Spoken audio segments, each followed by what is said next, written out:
Bonjour à tous les amoureux d'histoire, pleines de rire et d'émotions.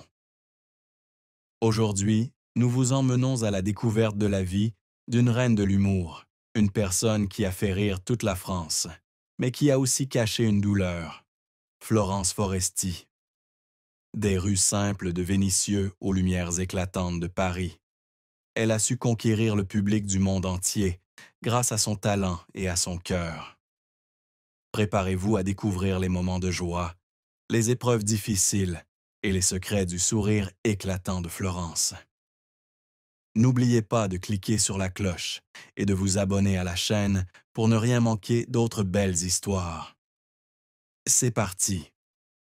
Florence Foresti est née le 8 novembre 1973 à Vénissieux, une banlieue industrielle de Lyon, dans une famille modeste de la classe moyenne.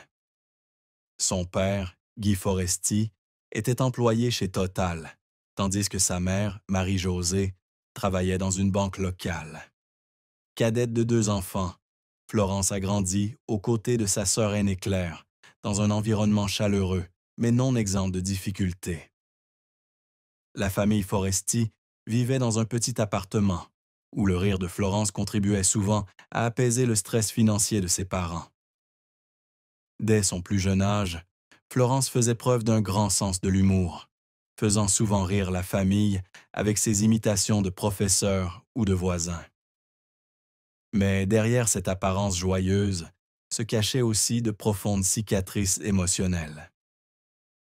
L'une des plus grandes souffrances de Florence est survenue durant son enfance, lorsqu'elle a vu ses parents se disputer fréquemment à cause de pressions financières et de différences de personnalité. Son père, un homme strict et réservé, se heurtait souvent à sa mère, plus extravertie. À 10 ans, ses parents ont divorcé, un événement qui lui a laissé le sentiment que son monde était déchiré. Elle et sa sœur Claire sont restées chez leur mère, mais l'absence de leur père a laissé un grand vide dans le cœur de Florence. Elle a un jour raconté qu'il y avait des nuits où elle était assise dans sa chambre, serrant un oreiller contre elle et pleurant, se demandant si elle était responsable de la rupture de ses parents. Les paroles réconfortantes de sa mère, affirmant que ce n'était pas sa faute, n'ont qu'en partie apaisé sa douleur. La deuxième douleur est apparue à l'adolescence de Florence. Petite fille timide à l'école, elle était souvent la cible de moqueries de ses camarades à cause de son apparence et de sa simplicité vestimentaire. Florence n'était pas une excellente élève, et étudier était devenu un véritable défi. Elle a un jour raconté avoir eu une mauvaise note à un contrôle de mathématiques, et le professeur l'a ridiculisée publiquement devant toute la classe. L'humiliation l'a fait pleurer tout le long du chemin du retour, se sentant toujours aussi douée. Mais ce sont ces épreuves qui l'ont poussée à rechercher la scène où elle pouvait transformer sa douleur en rire. Elle a commencé à participer à des pièces de théâtre à l'école, où elle a découvert que l'humour pouvait être un bouclier pour protéger son cœur vulnérable. Un autre tournant s'est produit à 18 ans, lorsque sa mère a appris qu'elle souffrait de polyarthrite rhumatoïde, une maladie chronique qui la laissait constamment souffrir et lui causait des difficultés à marcher. Malgré ses études et ses rêves artistiques, Florence prenait souvent le temps de s'occuper de sa mère, l'accompagnant chez le médecin ou l'aidant aux tâches ménagères. Elle raconte qu'il y avait des jours où elle s'asseyait aux côtés de sa mère, lui tenait la main et pleurait. Non pas à cause de la maladie de sa mère, mais à cause du sentiment d'impuissance qu'elle ressentait face à l'impuissance. Ces moments ont appris à Florence la résilience, mais lui ont aussi laissé une profonde tristesse, le sentiment que la vie pouvait toujours lui enlever ce qu'elle aimait le plus. Dans les années qui ont suivi, Florence a dû faire face à d'autres défis, de la pression de la célébrité aux difficultés à concilier carrière et famille. Alors qu'elle devenait célèbre comme humoriste, les projecteurs lui ont apporté à la fois gloire et solitude. Elle a un jour raconté qu'il y avait des soirs après un spectacle où elle rentrait à son hôtel et pleurait seule, avec l'impression que personne ne comprenait vraiment les pressions qu'elle subissait. Ses souffrances, de la séparation de ses parents, aux défis personnels et aux responsabilités familiales, ont fait de Florence Foresti une femme à la fois forte et vulnérable, trouvant toujours le moyen de transformer ses larmes en rire. La carrière de Florence Foresti est un parcours fait de hauts et de bas fulgurants, l'histoire d'une femme qui a su utiliser son talent d'humoriste pour conquérir le public. Après son bac, Florence a travaillé dans une banque lyonnaise, mais elle a vite compris que le travail de bureau n'était pas fait pour elle. En 1998, à 25 ans, elle décide de se consacrer à sa passion pour l'art et rejoint la troupe Les Taupe Models avec deux amies, Céline Yanucci et Cécile Giroux. Le trio, avec ses numéros humoristiques sur la vie des femmes, lui a valu ses premiers éclats de rire. Mais le chemin vers le succès n'a pas été facile.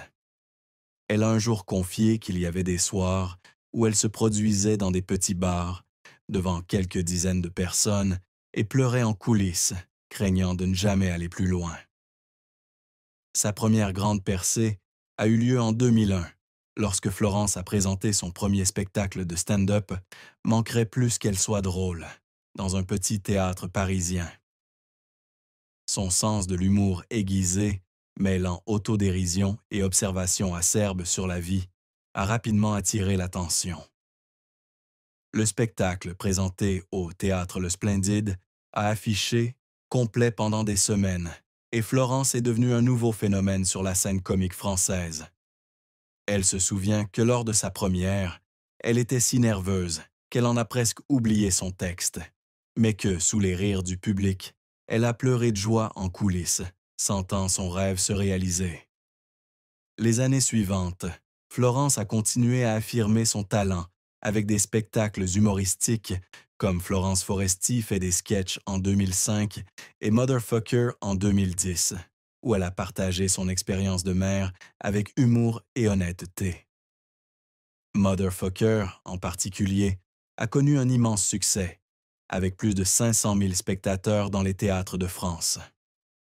Mais pour atteindre ce succès, Florence a dû travailler sans relâche, écrivant des scénarios jusque tard dans la nuit et répétant jusqu'à l'épuisement. Elle a un jour raconté qu'elle était assise dans sa chambre d'hôtel à Marseille, en train de réécrire une comédie pour l'émission, et qu'elle avait pleuré, sentant son manque de créativité. Mais ce sont ses larmes qui l'ont motivée à continuer, transformant ses moments de faiblesse en inspiration. Cependant, tous les projets n'ont pas été couronnés de succès. Le film hollywoodien de 2011, dans lequel Florence jouait aux côtés de Jamel Debbouze, a été un échec critique et commercial. Le film a été critiqué pour son intrigue faible et l'absence de l'humour caractéristique de Florence. Elle a un jour confié avoir pleuré en lisant les critiques, ayant le sentiment d'avoir laissé tomber le public. Un autre échec fut l'émission 20h10 pétante sur Canal, plus en 2003, où elle assuma le rôle de présentatrice.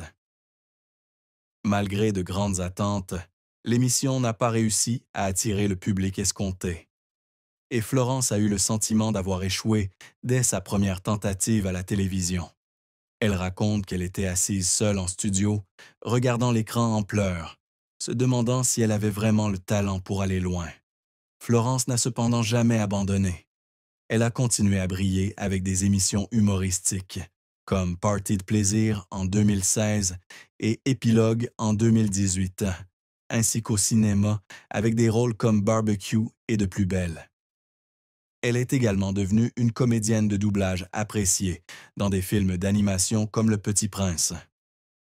Chaque succès s'accompagnait d'efforts qui la faisaient pleurer, des nuits passées à écrire des scénarios aux heures de répétition pour perfectionner chaque réplique.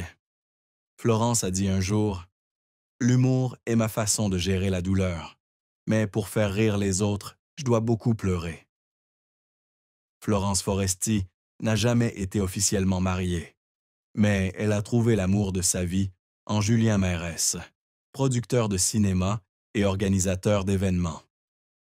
Ils ont commencé à se fréquenter en 2011 et ont eu une fille, Tony, née en 2007 d'une précédente relation de Florence.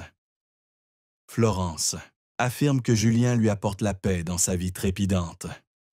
Elle affirme que Julien est non seulement son amant, mais aussi son meilleur ami, qu'il écoute après des représentations stressantes et la fait rire avec des blagues toutes simples. Bien qu'ils ne soient pas mariés, Florence a révélé qu'elle et Julien vivent en couple, partageant une maison à Paris et élevant Tony ensemble. Je n'ai pas besoin d'un certificat de mariage pour savoir que Julien est celui avec qui je veux passer le reste de ma vie, a-t-elle déclaré. Mais leur bonheur a été mis à l'épreuve en 2023, lorsque Julien a reçu un diagnostic de cancer du poumon de stade 3. Le diagnostic a été un choc pour Florence. Dans une rare interview accordée à Elle France, elle a fondu en larmes en racontant le moment où le médecin lui a annoncé la nouvelle. Elle a raconté qu'elle tenait la main de Julien à la clinique, essayant de rester forte. Mais qu'en rentrant chez elle, elle pleurait seule dans la salle de bain, sentant son monde s'écrouler. Elle a ajouté que c'est Julien qui lui a appris à ralentir, à savourer les petits moments, et que l'idée de le perdre lui a fait plus de mal que n'importe quel revers dans sa carrière. Florence a révélé qu'elle et Julien ont dû adapter leur vie pour faire face à la maladie. Elle a réduit ses performances pour accompagner Julien en chimiothérapie, s'asseoir à ses côtés les jours de fatigue et regarder leurs films préférés ensemble. Elle raconte un après-midi où ils étaient assis dans le parc des Buttes du Chaumont à Paris, où Julien lui a pris la main et lui a dit « Ne t'inquiète pas tant, je suis là et je t'aime ». Florence a fondu en larmes, non seulement à cause de l'amour de Julien, mais aussi à cause de sa peur de le perdre. Elle dit que chaque jour passé avec Julien est désormais un cadeau et qu'elle essaie de vivre pleinement chaque instant, consciente que l'avenir pourrait lui réserver des défis. La relation entre Florence Foresti et Julien Mérès est une histoire d'amour touchante, mais non dénuée d'un côté sombre. Lors de leur rencontre, en 2011, Florence a été séduite par le calme et le sens de l'humour de Julien, tandis que lui était séduit par son énergie explosive et sa chaleur humaine. Bien qu'ils ne se soient jamais mariés, ils ont vécu en couple, partageant une maison à Paris et élevant Tony ensemble. Florence a confié que c'était Julien qui l'avait aidé à trouver un équilibre, surtout pendant les périodes où elle était prise par le tourbillon de la célébrité. Elle a raconté les soirées passées à cuisiner, rire et jouer avec Tony, comme si rien au monde n'avait plus d'importance que ces moments. Cependant, leur relation n'a pas toujours été simple. Julien a confié dans une interview au Figaro qu'il y avait des périodes où Florence était tellement occupée par des spectacles humoristiques et des projets cinématographiques qu'il se sentait négligé. Il a un jour dit à Florence « Tu peux faire rire le monde entier, mais j'ai besoin de toi ici, avec Tony et moi. » Cela a fait pleurer Florence, réalisant qu'elle avait involontairement fait passer sa carrière avant sa famille. Ils ont pris le temps de guérir, assis ensemble dans leur maison parisienne et parlant franchement de leurs sentiments. Florence a déclaré que ces conversations les ont aidés à devenir plus forts et à apprendre à mieux s'apprécier. Le cancer du poumon de Julien approfondit leur relation. Florène,